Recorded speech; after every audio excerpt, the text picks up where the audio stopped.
Men are the ones who need the controls. Women need to be taught and be free. Princella Queenmaker debates viral pastor, and I'm going to give you all the highlights from the debate of how her ideology contradicts itself and completely falls apart. In the nuclear family is that the woman becomes extremely stressed out, where she's trying to beg and force the male to help her in a way that he's not designed to help her, which is the reason why there are constant issues in nuclear family setups. So if it's hard to do, that means you're going against nature, because nature is the path of least resistance. People are having hard times trying to maintain a nuclear family because it's anti-natural. So pretty much, just for general understanding, you believe that men and women should not live together in the same residence? Absolutely. They should not. They should not. Okay, so a man should not be living in the home where he raises his children. No. What they did was they took men and they took women and they put them in these cramped environments, right?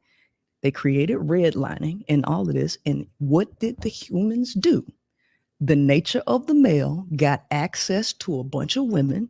And guess what he did? He did what his nature would do: reproduce, reproduce, reproduce. But what else is of the nature? Because this is driven by testosterone. Testosterone encourages aggression. It encourages dominance behavior and all these things. So the male still has these traits about him that don't go away because it's in his nature. You cramp them into these environments, and what do? You produce more and more offspring, but you also produce more and more males. And when males are in environments together, what happens? Those testosterone levels rise. Okay, so you end up with more and more violence. Okay, do you see where she shot her own argument in the foot? If these negative aspects of male nature, this high testosterone, is hard to keep under control, this energy, this nature, this power that's within him can be used for something good as opposed to something bad, who's the most qualified person to handle and manage that? The dad that you just said does not need to be in the home with the child. And yes, I'm aware that she said boys should be raised by their father after the age of 7, but that's all cap. None of her followers are banging at the door of their baby daddies when their son turns 7 to drop them off to him so he can raise them. And she wouldn't support anything that takes total power out of the hands of the woman. So at the end of the day, she preaches a message that basically says, we just need men for their semen. And as far as this pastor, he didn't offer much rebuttal to anything that she was saying, but he is on record criticizing Passport Bros for wanting to escape all of this. My message to women is that men need religion. I believe that religion was created for men and that men need it. Men need... Interesting. Yes, men. Okay. Men need... Glad we got here. No, men need a level of fear in them. Without fear and the male not believing that there will be consequences, the male has really no incentive to be a better person. So when they always say you should seek a God-fearing man, there's a reason why they say God-fearing, because men are governed and controlled through fear. The problem is they have tried to put women and govern women the same way that you govern men. Men are the ones who need the controls. Women need to be taught and be free because they're neurologically wired for that. So I applaud you for being a religious guy, because men absolutely need religion. Wait a minute. Women are as free today as they have ever been. And all that freedom that they have today, the ball started rolling on that pretty much going into the 70s, when they started getting full creative control from a social standpoint to do whatever they wanted, whenever they wanted, with whoever they wanted. And the end result is them being single mothers at the highest rate in the world. Literally. Single mothers raise the worst kids in the world statistically, particularly the boys, who grow up and become who? The man that they complain about. You see how that keeps coming back? It is typically the woman who the pastors preach to about staying down. You got the ride or die community. You have women being told that they're the helpmate, that they have to stay. What this does, though, is it eats away at the woman's self-confidence. It eats away at her emotional intelligence. It eats away at a lot of life that goes on in the woman. If you take the life away from a woman and you deplete her, there's only so much she can give after that. And typically, when a male has gotten everything that he wants out of her, he might not end the marriage. He might not end the marriage, which is mainly a lot of the times why the divorces are on women to actually initiate and go through.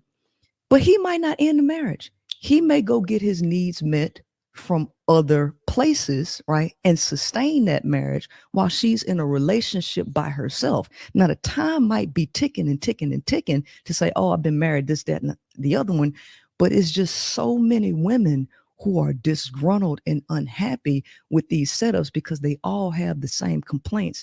And the divorce statistics actually reflect these complaints.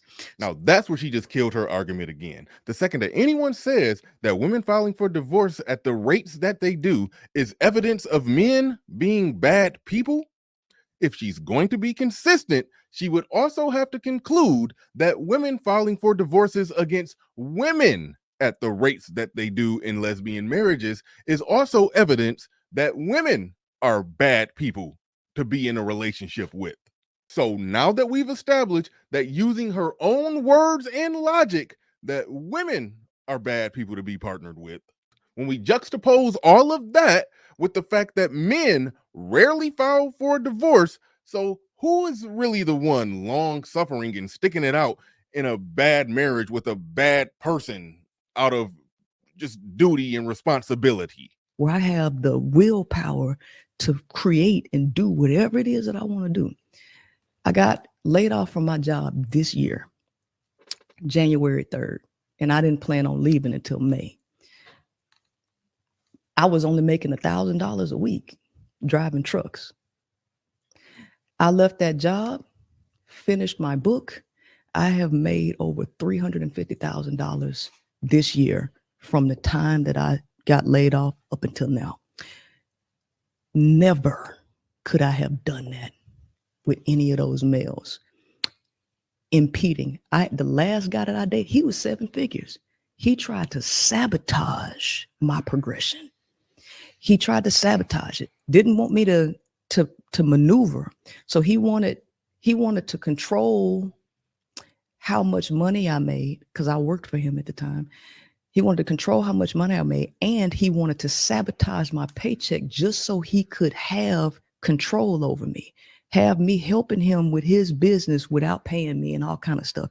This was the type of BS that he was trying to pull. So I left him. So from then on, I'm like, I'm not going back to nobody's job, and I'm not helping nobody build shit. I'm gonna do it myself. Right. Notice that she's complaining that wealthy man that she was with didn't use his resources to empower her to be strong, independent, and not need no man, which means there is an expectation for you to do that.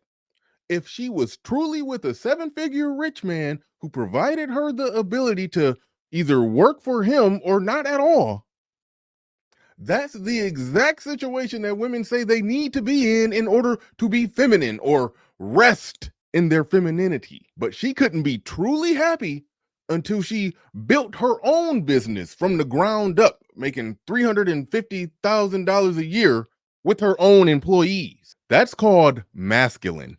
And there's nothing wrong with that. Just own it. You're on this crusade against men, but in reality, you just want to be a man. Just own it.